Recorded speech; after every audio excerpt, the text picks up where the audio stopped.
Restaurant style कढी पकोडा बनवला होता मी आज ह्यांच्या डब्यासाठी, जे की ह्यांना खूप आवडला आणि ह्यांच्यासोबत जे काम करतात ना त्यांना पण खूप आवडला, कारण ते पण खाल्ले होते. मी जेव्हा कधी भाजी बनवते तेव्हा थोडी एक्स्ट्राच बनवते, कारण सगळे एकत्र मिळून खातात ना, म्हणून तुम्ही ह्या पद्धतीने एक वेळेस भाजी बनवून बघा, म्हणजे तुम्हालाही आणि तुमच्या घरच्यांनाही ही भाजी खूप आवडेल. तर त्यासाठी आपण एक गोल बनवून ठेवूया. गोल दही घ्यायचं, दह्यामध्ये बेसन पीठ टाकायचं आणि हळद टाकून त्याला व्यवस्थित फेटून घ्यायचं. नंतर आपण फोडणीची तयारी करून घेऊ.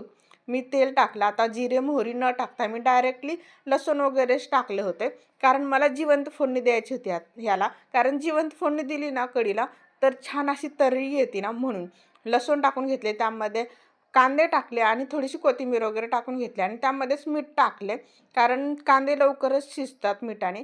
थोडीशी मिरची पावडर टाकली. आता मला हिरव्या मिरचीचा ठेचाची भाजी तेवढं जमत नाही, म्हणजे हिरव्या मिरचीचा अंदाज कळत नाही, म्हणून मी ते टाकत नाही. म्हणून मी रेड मिरचीच टाकले. तुम्हाला हवा असेल तर हिरवी मिरची टाकू शकता. माझी मम्मी म्हणते की हिरव्या मिरचीची चव थोडीशी वेगळी येते आणि छान येते, पण मला त्याचा अंदाज कळत नाही, म्हणून मी काय टाकत नाही. तर दुसऱ्या साईडला मी मठ्ठा बनवून ठेवला होता, जो की मी कालच्या व्हिडिओमध्ये दाखवलं होतं तुम्हाला, की तो तेवढा काही खास बनला नव्हता, म्हणून मी ह्या कढीमध्ये टाकले. आता कढीसाठी पकोडे ते वेगळेच बनवून ठेवले होते मी, त्याची रेसिपी देईलच तुम्हाला नंतर. आणि फोडणी दिली, जिवंत फोडणी, एवढं छान ना लागत होती. एक वेळेस तुम्ही एक अशी भाजी नक्की करून बघा, तुम्हाला नक्कीच आवडेल. चला भेटू पुन्हा. बाय.